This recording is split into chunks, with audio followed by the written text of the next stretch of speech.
All right, let's dive right in. Today, we're going to decode the language of life itself. And it's a language that's not written with ABC, but with these incredible molecular machines. They build everything, from your muscles to a spider's web. We're talking, of course, about proteins. Okay, so just for a second, think about your own body right now. What single thing is responsible for building your muscles, digesting the food you just ate, and carrying oxygen from your lungs to literally every single cell? What's the common link? You might think it's a bunch of different things, right? But the answer, and this is pretty wild, is just one type of molecule. These are the master molecules, the little engines running the whole show inside of you. Yep, they're called proteins. And these things, these molecular machines, man, they're the tireless workhorses of our cells. I mean, they're responsible for doing pretty much every single task that life requires. And their job list? It's just enormous. Seriously, they give us structural support, kind of like the steel beams in a skyscraper. They act as enzymes, speeding up chemical reactions by millions of times. No joke. They're like little delivery trucks carrying crucial molecules around. And they even form our antibodies, defending us from invaders. They really, really do it. So the big question is how? How can one type of molecule be a builder, a catalyst, a delivery truck, and a soldier all at the same time? Well, the secret. It's in the blueprint. A universal blueprint that every single protein is built from. Okay, so at the very core of every single one of these building blocks, you'll find an identical backbone. It's a really simple, repeating pattern of nitrogen and carbon atoms. And this part, it never, ever changes. It's the foundation, the chassis, that everything else gets built onto. Now, attached to this backbone are two key chemical groups. Let's look at one end. Here, we've got what's called an amino group. And then on the other end, there's a carboxyl group, which, you guessed it, is acidic. So you put amino and acid together, and what do you get? An amino acid. Simple, right? So every single one of these building blocks has this exact same fundamental structure. Okay, hold on. This brings up a really important question.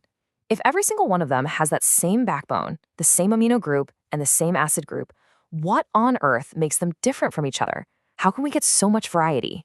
Well, the answer is just, it's one of the most elegant and beautiful concepts in all of biology. It's an alphabet, a 20-letter alphabet. That's it. Nature uses just 20 of these standard building blocks to write every single protein's story that has ever existed. Just 20. Think about that for a second. It's an absolutely incredible feat of efficiency. The huge, mind-boggling complexity of a rainforest, a coral reef, or the human brain.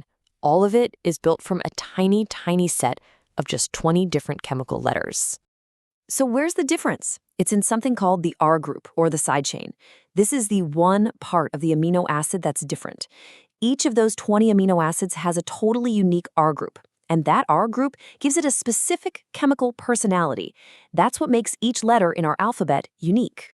And probably their most important personality trait is just how they feel about water. Yeah, seriously. Some R groups are water-loving, we call them hydrophilic, and they're totally happy to hang out in the watery environment of the cell. But others are water-fearing, or hydrophobic, and they do everything they can to hide from water. And this simple difference, this love or fear of water, is pretty much the main reason a protein folds into its final working shape. All right, so we've got our 20 unique letters. But how do you actually, string them together to write the words and sentences of life? Well, it all comes down to a really special kind of bond. This bond is called a peptide bond, and you can just think of it like molecular superglue or mortar holding bricks together. It's an incredibly strong bond, which is super important because it lets you build these long, stable chains that won't just fall apart. And the way it forms is just beautiful in its simplicity. You've got two amino acids that line up next to each other. The cell just plucks out a few atoms to make a water molecule, and boom, a new, powerful peptide bond locks them together. This happens again and again and again, creating a long chain we call a polypeptide. Okay, let's zoom back out for our day. We have our 20 letters. We have a way to link them into chains. Now, this is where that simple blueprint explodes into just staggering complexity. Because the sequence, the specific order of these amino acids is everything. I mean, it's absolutely crucial. Think about it. In English, the letters in RAT spell something totally different than ART, right? It's exactly the same here. Swap just one amino acid in the sequence, and you can end up with a completely different protein that does a completely different job, or no job at all. And really, that's the main idea to take away from all this. It all comes from this stunningly simple foundation.